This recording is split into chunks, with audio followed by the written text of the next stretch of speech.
Hi, welcome to Inside the Scary Mind of a Writer, and I'm Adina Lev, the writer. This is episode 62 of my ongoing vlog series of getting my name out there, getting my books recognized, promoting myself. So let's see. See all those quilts? Summer project is done. Yes! All my faithful viewers, I think there's what, 8 of you, know about this project. And if you just stumbled on this through the vortex, that is YouTube, you will go back and understand that I have this OCD problem. I get into something and I'm full whole hog. Everything else takes a back seat until I get it done.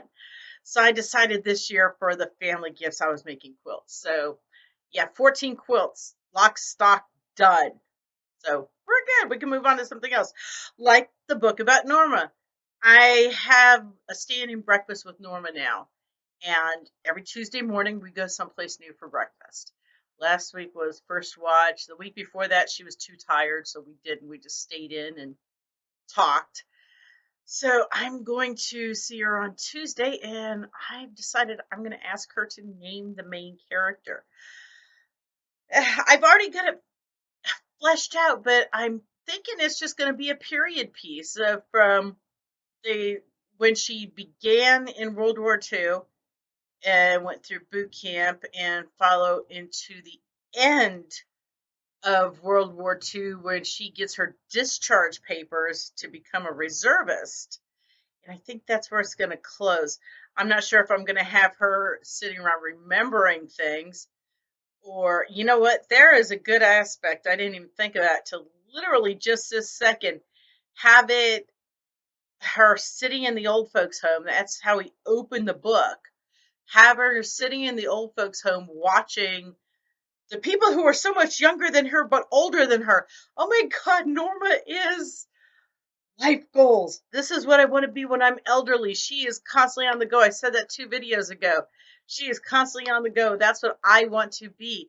But I'm going to have her sitting there waiting for me to come pick her up for breakfast. And she's going to be watching other people and she's going to do a travel back in her mind.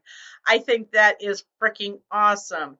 And in the period of a couple hundred pages of book story, she's going to relive all these aspects to her life, and then I'm going to come up, Norma, you ready for breakfast? But whatever she decides to name the character. So when I see her Tuesday, I'm going to say, Norma, so if you had a different name, what would it have been?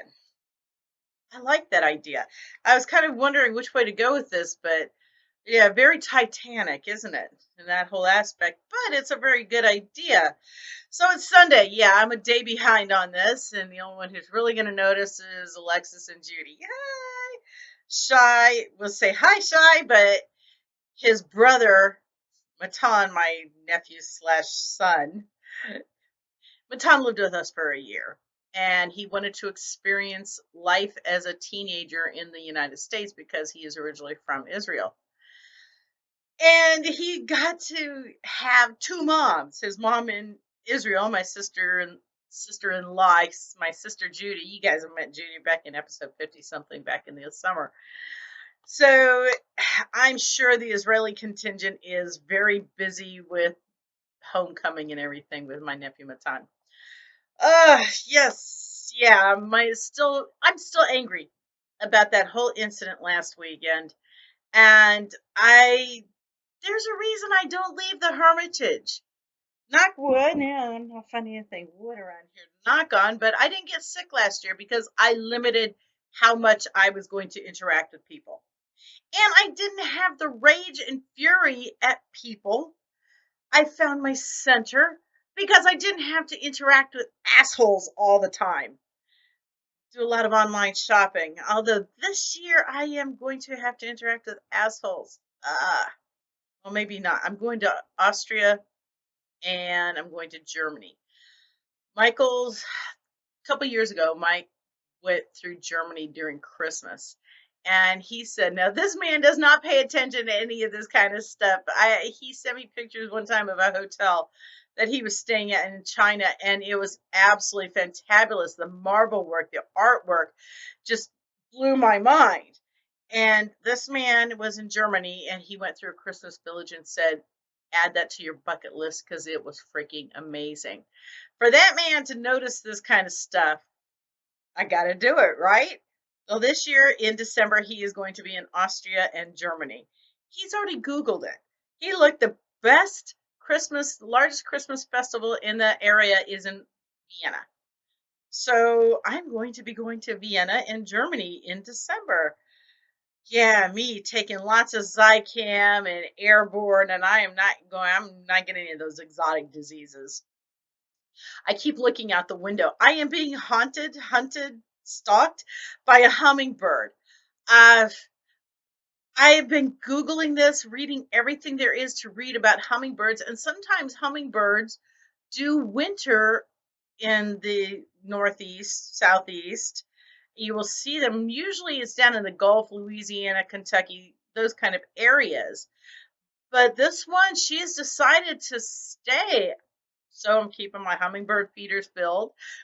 She got into the front door, not got into, but she was hovering outside the glass door, hovering and chirping, hovering and chirping. What the hell? The hummingbird feeders are full. What the heck? I had put a lantern where there's usually a hummingbird feeder. I always have winter lanterns, and I have this very cool Halloween lantern. It's a giant four-sided lantern with the silhouette of a witch cut out. Very cool. Yeah, the hummingbird didn't like that there. She was letting me know she was very upset with this. So I had to move the lantern. I want this hummingbird to survive.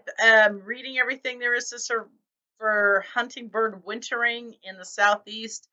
There's plenty of places for her to get refuge. The swing set has a canopy on it. I have a big gazebo on our deck that she can go into. So there's plenty of places that she can winter. And she probably even, I might put a vent flap on the greenhouse so that she can go in there.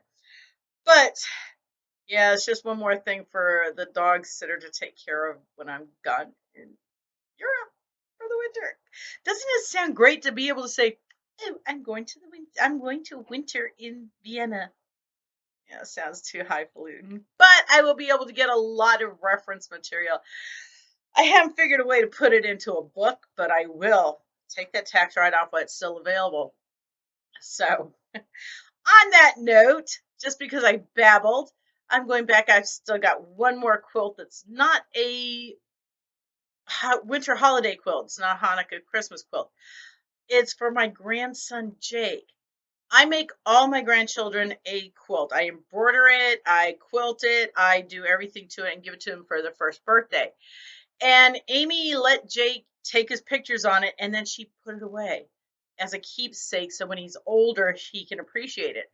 So I'm making my Jake his own quilt. So when I give his brother his birthday quilt on his first birthday, I can give Jake a big brother quilt. I know. Schmaltzy, schmaltzy. This has been a Dean 11 Side the Scary Mind of a Writer. If you like this, thumbs up, share it. If you don't, thumbs down, share it. Encourage your friends to read and download my books. I got an 80-cent royalty check the other day. Somebody downloaded my book. I'll be babbling at this camera again next week. Y'all be safe out there. And Josh, still not doing that podcast. I don't have enough to talk about. Bye, y'all.